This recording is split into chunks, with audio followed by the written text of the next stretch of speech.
ጤና ይስጥልን የተወደዳችሁ እንደምን አላችሁ? የዓለም እግር ኳስ ዋንጫ በድምቀት እንደቀጠለ ይገኛል። ትናንትና ኖርዌይና ፈረንሳይ ያደረጉት ጨዋታ በጉጉት ሲጠበቅ እንደነበር ይታወቃል። በስፔን ብሔራዊ ቡድንና የዩራጓይ ብሔራዊ ቡድን ጨዋታ ዙሪያም አነጋጋሪ ክስተቶች አሉ። በስፋት እየተመለከት ነው እንቆያለን። ወደ መጨረሻ ላይ መለስ ብለን የምናነሳው ጉዳይ ነው። ከዓለም ዋንጫ ጋር በተያያዘ እስቲ ትዝታዎቻችሁን አካፍሉን። በዚህኛው ዓለም ዋንጫስ የእናንተ የእስካሁኑ አብዛኞቹ ቡድኖች ሶስተኛ ጨዋታዎቻቸውን እያደረጉ ይገኛሉ። የናንተ የውድድሩ ምርጡ ቡድን ለዋንጫስ የምትገምቱት የተጠናከረ ማጥቃት ብቻ አይደለም፣ መከላከል ብቻ አይደለም፣ እንዳጠቃላይ እንደ ቡድን ውደቱ የተሻለ የምትሉት ቡድን የትኛው ነው? ከዛ ውጪ በዝውውር ጉዳዮች በርከት ያሉ ጉዳዮችን መረጃዎችን ይዘናል። ለማንቸስተር ዩናይትድ መጥፎም ጥሩም ዜናዎች አሉ። በዝውውር ዜና ማንቸስተር ዩናይትድ አንድ ተጫዋች ነገ ያስፈርማል። የሕክምና ምርመራውን የሚያጠናቅቅ ተጫዋች አለ። ኮሎምቢያዊ ተጫዋች ነው። እንመለከተዋለን። ማን ነው የሚለውን በስፋት እየተመለከተን እየነገርናችሁ እንቆያለን። ከዩናይትድ ጋር በተያያዘ ግን ሌሎችም የሚነሱ ዝውውሮች አሉ። አማካኝ ስፍራ ላይ አሁንም ያለውበት ክፍተት እንደሚታወቀው ነው። የተለዩ ነገሮች የሉምና ከአርሰናል ጋር በተያያዘ ደግሞ የብሩኖ ጉማሬዥ ጉዳይ ሁሉም ዜና አሁን ትናንትናም ዛሬም እየወጡ ያሉ ዜናዎች በሙሉ ብሩኖ ጉማሬዥ እና አርሰናልን የተመለከቱ ናቸው። ብዙ ነገር ሊነሳበት ይችላል። እንዳጠቃላይ ግን አርሰናል ብሩኖ ጉማሬዥን ብቻ እየፈለገ አይደለም። ሌላ ተጫዋች ከስፔን አማካኝ ስፍራ ላይ በጣም ያልተጠበቀ በጣም የሚገርም ኳሊቲ ያለው ነገር ግን ድርድሩ አጠቃላይ ተጫዋቹ ዝውውር በጣም ከባድ ሊሆን የሚችል ስምም ሰምተናል።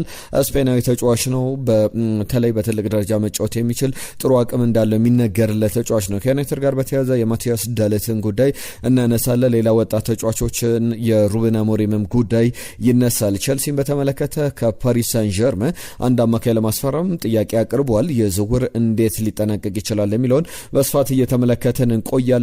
የአርሰናል ጉዳዮችም የማንቸስተር ሲቲ የእንግሊዝ ብሔራዊ ቡድን ጉዳይን በተመለከተ ብዙ ነጥቦችን እናነሳለን።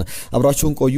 መልእክቶቻችሁን ጻፉልን። ሀሳብ አስተያየቶቻችሁን እንቀበላለን። እንደተለመደው የእናንተን ትብብር እንፈልጋለን። ይህንን ቪዲዮ በቻላችሁት ይህንን ቪዲዮ የምትመለከቱ በሙሉ ላይክ አድርጋችሁ እንድትጀምሩ አስቀድሜ ጥያቄን ላቅርብ። በቀጥታ ወደ ጉዳዮቻችን እናልፋለን። ከዓለም ዋንጫ ጋር በተያያዘ ያሉ መረጃዎችን ወደ መጨረሻ ላይ በስፋት እንመለስበታለን። ማንቸስተር ዩናይትድ አንድ ተጫዋች ሊያስፈርመው እየተባለ ይገኛል። ከማቲያስ ደሊት ጋር በተያያዘ ግን እንደ ማቲያስ ደሊት አሁን ያለው ኢቢዛ ነው። ኢቢዛ ብዙ ጊዜ በፕሪሲዝን ትልልቅ ተጫዋቾች የሚዝናኑበት ጊዜያቸውን የሚያጠፉበት መዝናኛ ነውና በስፔን የሚገኝ ነው። ወደ ኢቢዛ አምርቶ ማቲያስ ደሊት እዛ የፕሪሲዝን ቆይታው ከመጀመሩ በፊት እንቅስቃሴዎችን እያደረገ ረፍት ለማድረግና ከዛ በተጨማሪም የሪሃቢሊቴሽን ስራዎችን ለመስራት ፍላጎቶችን እያሳየ ይገኛል። ሰርጀሪ ያከናውናል። የጀርባ ህመም ባለፈው እንግዲህ ረጅም ወራትን ከሜዳ ርቆት እንደነበረ ይታወቃል። ዳግም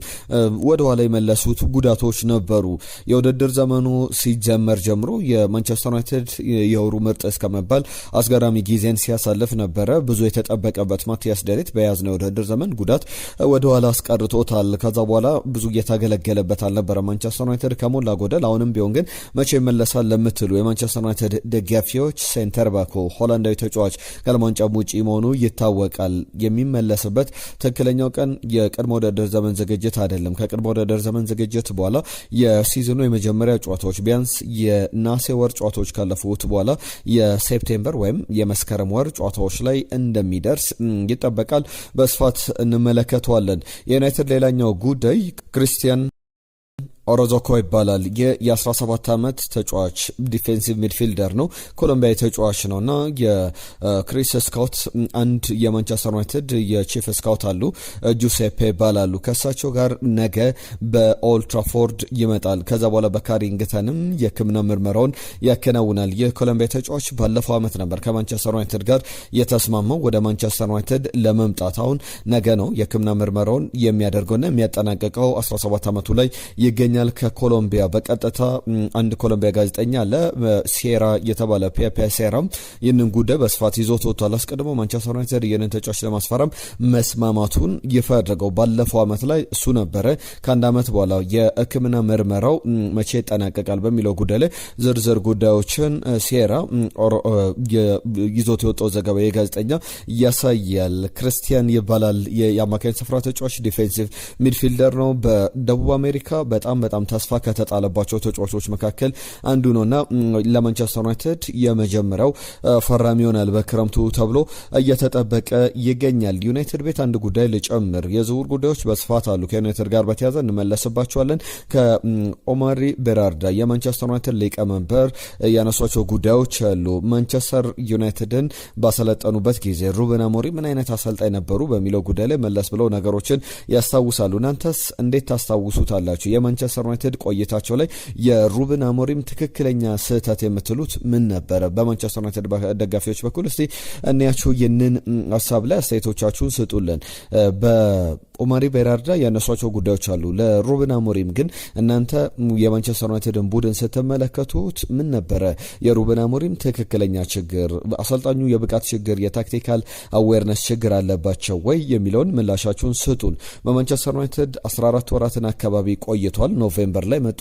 ጃንዋሪ ላይ 1 ዓመት ከ2 ወራት አካባቢ ቆይተው ተሰናብቷል። በኦልድ ትራፎርድ የነበራቸው ጊዜ እንደ ኦማሪ ቤራርዳ አገላለጽ ቱ ሪጅድ ነው፣ በጣም የተገደበ ነው። ራሱን የሆነ ኮርነር ላይ ያስቀመጠ አሰልጣኝ ነበርና የማንቸስተር ዩናይትድ አጠቃላይ ግዝፈትም በስቶበት ይሆናል ወይ የሚል ጥያቄም እንዳነሳ ያደርገኛል ይላሉ። በጣም ስትራግል ያደርግ ነበረ። ከዛ በተጨማሪም ለሰዎች ማሳየት የሚፈልገው በአንዳንድ ነገር ሪጅድ ሆኖ መቆየቱ ወይም በጣም በአንድ ሀሳብ ላይ የሙጥኝ ብለው አሰልጣኝ ሩበን አሞሪም መቆየታቸው ለብዙ ሰዎች ዓለም ላይ ላሉ ለማንቸስተር ዩናይትድ ደጋፊዎችም ጭምር የሳቸው አይዲያ እንደሚሰራ ማሳየት ይፈልጉ ነበር። ለዛ ነው በጣም በዛ ሀሳብ ላይ የቆዩበት የሚል ሀሳቡን ያነሳል። ከአርሰናል ጋር በተያዘ 2 ጉዳዮች ይነሳሉ። አስቀድሜ የብሩኖ ጉማሬዥን ጉዳይ ላንሳ። ከብሩኖ ጉማሬዥ ጋር በተያዘ በዋነኝነት የመጀመሪያ ጥያቄ ውድቅ ተደርጓል። አርሰናል ሁለተኛ ጥያቄ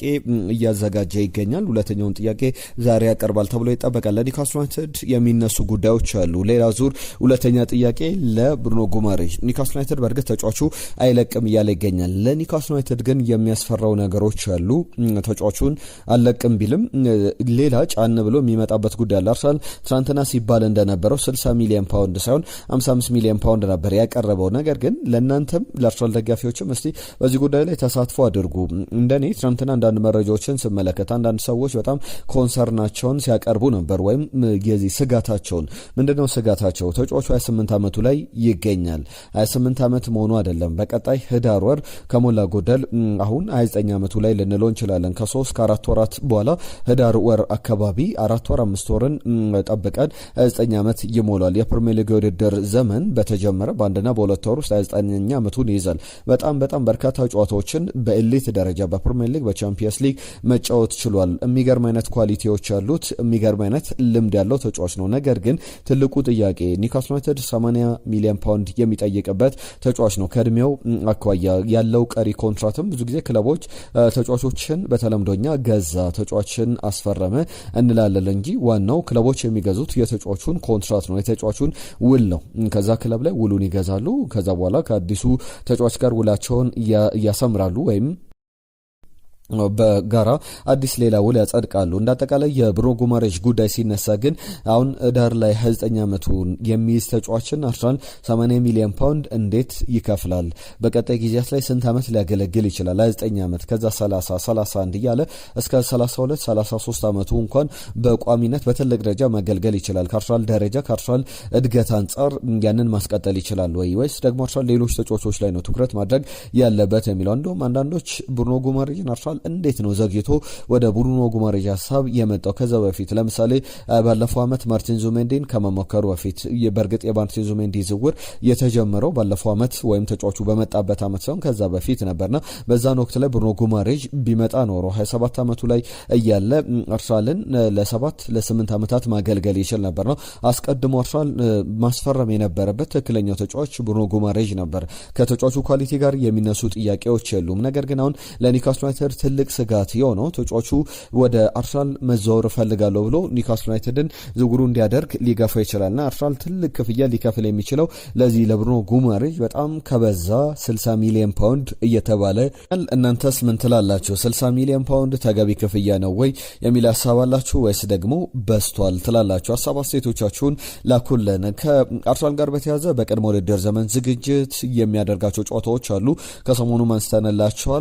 በተለይ ደግሞ የዢሮናን የመጀመሪያው ጨዋታ ነው። ከዢሮና በኋላ ደግሞ ሪያል ቤቲስን ይገጥማል። ከዛ በኋላ የኮሚኒቲ ሺልድ ጨዋታ አለ። ከዛ አስቀድሞ ግን የኤምሬትስ ካፕ ላይ የሚሳተፉ ቡድኖች ይፋ ተደርጓል። አንደኛው ዋነኛው ቡድን ቦሩሲያ ዶርትመንድ ነው። በ2026 የኤምሬትስ ካፕ ላይ አርሰናል የቅድመ ውድድር ዘመን ዝግጅት እንደ አንድ የሚጠቀምባቸው ውድድሮች መካከል አንዱ እንደሆነ ይታወቃል። ኤምሬትስ ካፕ ላይ ቦሩሲያ ዶርትመንድ የጀርመኑ ክለብ በተለይ በዚህ በኤምሬትስ ካፕ ላይ ይጠበቃል። ብዙ ክለቦች በዚህኛው የፕሪሲዝን ወቅት ላይ ብዙ ቱር አያደርጉ። ምክንያቱም የዓለም ዋንጫ ዓመት ነው። ዓለም ዋንጫ ዘግይቶ ነው የሚጠናቀቀው። ከዛ በኋላ ዓለም ዋንጫ ከተጠናቀቀ በኋላ ደግሞ ረጅም ጉዞዎችን ወደ ሩቅ ምስራቅ ማድረግ በቀድሞ ውድድር ዘመን ዝግጅት መዘጋጀት ሳይሆን ለውድድር ዓመቱ ቡድናቸው በበቂ ሁኔታ እንዳይዘጋጅ የበለጠ የሚያደርገው አዳጋች የሚያደርግበት ነገሮች እንዳሉ ማንሳት ይቻላል። ከአርሰናልና ከማንቸስተር ዩናይትድ ጋር በተያዘ አንድ ዝውውር ይነሳል። የፖርቹጋሉ አውትሌት ሪኮርድ ይዞት የወጣው ዘገባ ያሳያል። እንደ ስፖርት ዊትነስም ዘገባ ሌሎችም ብዙ መገናኛዎች የሚያነሱት ሀሳብ አለ። ማንቸስተር ዩናይትድ እንዲሁም ደግሞ የአርሰናል ፍላጎቶች አሉ። የማንቸስተር ዩናይትድ ስካውቶች በተለይ በቅርብ የዩራጓይ ብሔራዊ ቡድን ከኬፕ ጋር ባደረገው የሚያሚ ጨዋታ ላይ ተመልክተውታል። የዩራጓይ ብሔራዊ ቡድን ተጫዋች ነው የስፖርቲንግ ሊዝበኑ ማክሲ አራሄው። ትናንትና ጨዋታው ከተጠናቀቀ በኋላ ዩራጓይ ከዓለም ዋንጫ ውጪ መሆኗ ከተረጋገጠ በኋላ ሲያለቅስ ተመልክተናል። የሚገርም የድሪብሊንግ ኳሊቲ ያለው በጣም ታታሪ የዩራጓይ ብሔራዊ ቡድን ተጫዋች ሆኖ ስለ ታታሪነት ችግር የሚነሳበት አይደለምና ሁለቱም ክለቦች አርሰናልም ማንቸስተር ዩናይትድም ተጫዋቹን ለማስፈረም ጥረት እያደረጉ እንዳለ ተሰምቷል። በዚሁ የቼልሲን አንድ ጉዳይ ለካት ቼልሲን በተመለከተ ከሰማናቸው ጉዳዮች መካከል ከፓሪስ ሰን ጀርማን እንደ ተጫዋች ለማስፈረም ፍላጎት አለው። የተጫዋች አማካኝ ስፍራ ላይ የሚጫወት ተጫዋች ነው። የተጫዋች ስፔናዊ ነው። የተጫዋች ስሙ ፋቢያን ሩይዝ ይባላል። በተለይ በናፖሊ ካሳለፈው ጊዜ በኋላ ወደ ሪያል ማድሪድ ይሄዳል ተብሎ ነበር ብዙ የተጠበቀው። ነገር ግን እሱም የሚጸጸትበት አይመስልም ወደ ሪያል ማድሪድ አለመሄዱ።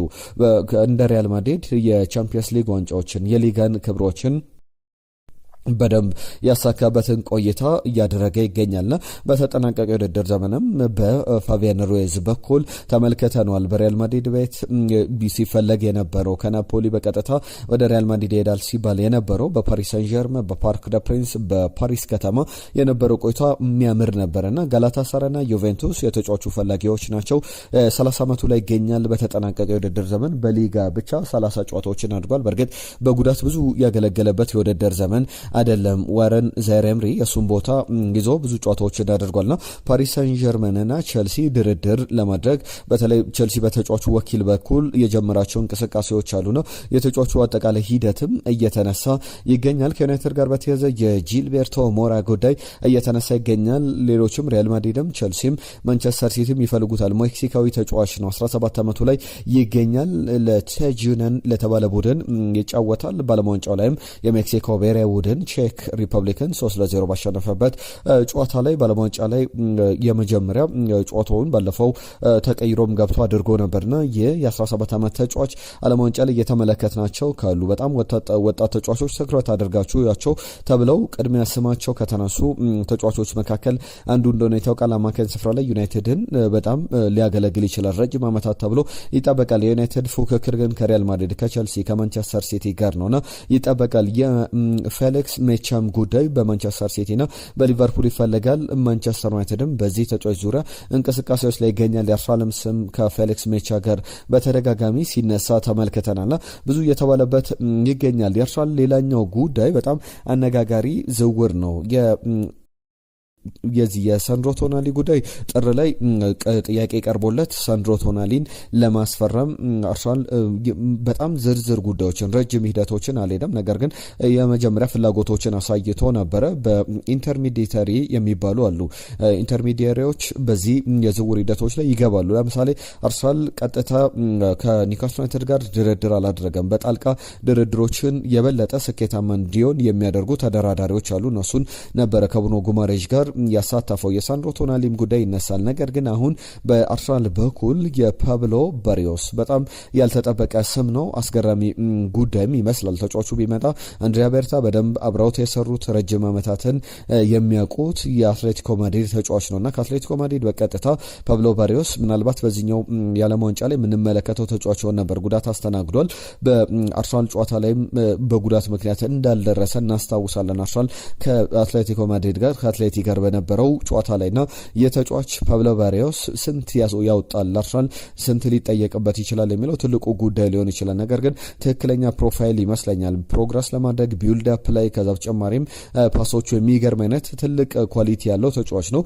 እንደ አዩብ ዋዲ አይነት ሚና ሊኖረው ይችላል። ነገር ግን ከአዩብ ዋዲም የተለየ የቴምፖ ተጫዋች ቡድኑን እንቅስቃሴዎችን በደንብ መቆጣጠር የሚችል ከረጅም ርቀት ግቦችን ማስቆጠር የሚችል ጥሩ ኳሊቲ ያለው ተጫዋች ነውና የፓብሎ ባሪዮስም ከአርሰናል ጋር በደንብ ጠንክሮ እየተሰማ እየተያዘ ያለ ጉዳይ ነውና በጣም አነጋጋሪ ጉዳዮችን ሰምተናል። ከማንቸስተር ዩናይትድ ጋር በተያዘ ቅድም መግቢያ ላይ መጥፎ ዜና አለ ስንል ነበረ። የማኑኤል ኡጋርቴ ጉዳይ ነው። ማኑኤል ኡጋርቴ ትናንትና መጥፎ ጉዳት አስተናግዶ ከሜዳ ወጥቷል። ስፔንና ዩራጓይ ባደረጉት ጨዋታ ላይ በኡራጓይ ብሔራዊ ቡድን በኩል የተጫዋቹ ጉዳት ደግሞ ለብሔራዊ ቡድኑ ያን ያክል የሚያሳስብ አይደለም። ብሔራዊ ቡድኑ ከዓለም ዋንጫው ውጪ ሆኗል። ለማንቸስተር ዩናይትድ ግን ተጫዋቹ ላይ በተለይ ከዚህ በፊት ጆንሰን እናስታውሰዋለን። ዝውውር በመጣ ቁጥር እየተጎዳ ለማንቸስተር ዩናይትድ ረጅም ዓመታትን የተጫወተ ተጫዋች አሁን የተጫዋቹ ጉዳት ረጅም ጊዜ የሚቆይ ከሆነ የማኑኤል ኡጋርቴ ቆይታ በማንቸስተር ዩናይትድ ሊቀጥል ይችላል። ማንቸስተር ዩናይትድ ደግሞ ማኑኤል ኡጋርቴን ማቆየት አይፈልግም። ማኑኤል ኡጋርቴ በክለቡ እንደማይፈለግ ወይም ቦታ እንደሌለው ካወቀ በኋላ ወደ ሌሎች ክለቦች ለመሄድ ፍላጎቶችን ሲያሳይ እንደነበረ እናስታውሳለን። የመጨረሻ ጉዳዮች ይጠበቃሉ። በኡጋርቴ በኩል የሚላንም ጉዳይ ይነሳል። አሰልጣኝ ሩበን አሞሪም የመጀመሪያ ፈራማቸው ትልቅ ዝውውር ሆኗል። ከፓሪስ ሰን ጀርመን ጎንሳሎ ራሞስን ለማስፈረም ስምምነት ላይ ደርሷል። ኤስ ሚላን ከፓሪስ ሳን-ጀርመን ጋር ተስማምቷል። በተለይ ሮሜሎ ሉካኩ ለ74 ሚሊዮን ዩሮ ተከፍሎበት ከማንቸስተር ዩናይትድ ወደ ኢንተር ሲዘዋወር የተከፈለበት፣ ራፋኤል ሊያው ደግሞ ከሊል ወደ ኤሲ ሚላን የተዘዋወረበት ክፍያ አለ። ከሮሜሎ ሉካኩ ክፍያ ያነሰ ከራፋኤል ሊያው ክፍያ የበለጠ የዝውውር ክፍያ ኤሲ ሚላን ለመክፈል ለፓሪስ ሳን-ጀርመን ስምምነት ላይ መድረሱን የሚያሳዩ ዘገባዎችን ተመልክተናል። በቀጣይ ሂደት ደግሞ የሚነሱ ጉዳዮች አሉ። አዩብ ዋዴ ላይ አርሰናል ፍላጎት እንዳለው ተደጋጋሚ ቀናት ላይ አንስተናል። እንደ ዴሊ ሜል ዘገባ ከሆነ አሁን ሊቨርፑል የአዩብ ዋዴ ፈላጊ ሆኖ ብቅ ብሏልና አርሰናል ዝውውሩን ቶሎ የማያጠናቀቅ ከሆነ ድርድሮች በሌሎች ክለቦች በኩልም የበለጠ ተጠናክረው ይቀጥላሉ ተብሎ ይጠበቃል። የዓለም ዋንጫ ጉዳዮችን ሌሎችም አጫጭር ጉዳዮችን በመጨረሻም እየተመለከትን እንቆያለን። በክለብ ጉዳዮች ላይ ትናንትና የተነሱ ጉዳዮች አሉ። ምስክር ገረመው ኦናና መልቀቁ ለማንቸስተር ዩናይትድ ትልቅ ዜና ነው የሚል ሀሳቡን ልኮልናል። ትናንትና ስለ አንድሬ ኦናና የማንቸስተር ዩናይትድ የመጨረሻ ጊዜያት ላይ በስፋት አንስተናል። ከዛ ውጪ በሱ ቃል አየነው የጻፈልን መልእክት አለ። በጣም ጥሩ ዋጋ ነው አርሰናል ለሁለቱ ሚድፊልደሮች በተለይ ለኮኔ ማኑኮኔ እንዲሁም ደግሞ ለብሩኖ ጉማሬዥ ያቀረበው ዋጋ በጣም ጥሩ ነው ብሎናል። አሸናፊ ከደቡብ አፍሪካ ማንቸስተር ሲቲ ምርጥ አማካይ ተጫዋች አግኝቷል።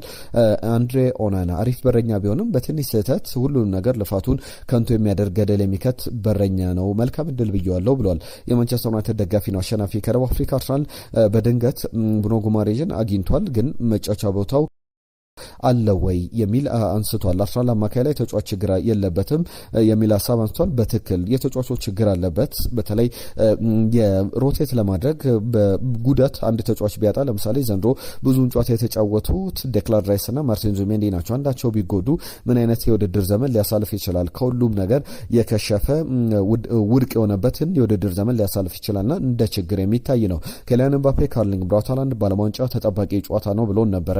የኖርዌይና የፈረንሳይን ጨዋታ መልካም ቀን ብሎናል። ከልብ እናመሰግናለን። አቤል ኒኮፓዝ የት ቦታ ላይ ነው የሚጫወተው ብሎናል። በኒኮፓዝ ጉዳይ ላይ አዳዲስ የተሰሙ ጉዳዮች አሉ።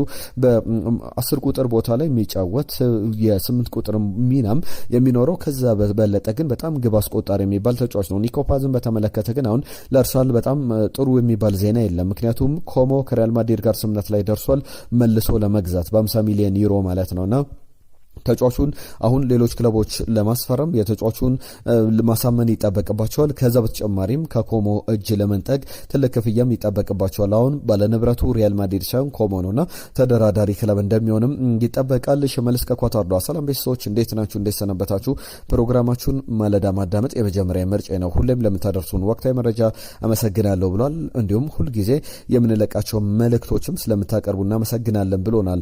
የብሩኖ ጉማሬጅ አድናቂ ነኝ። እሱ ወደ አርሰናል ቢመጣ ሌሎችም የሚጠሩ ስሞች ወደ አርሰናል ሲመጡ አርሰናልን በእጅጉ ያጠናክሩታል ብሎናል። አቢ ሰላም ቤስቶች አቀራረብ በጣም ይመቸኛል ብለዋል። በጣም አመሰግናለሁ። በየቀኑ የምታቀርበውን እከታተላለሁ። በጣም ተመችቶናል። ስለ ቤን ዋይት ግን ምን አዲስ ነገር አለ? ይለቃሉ ብለዋል።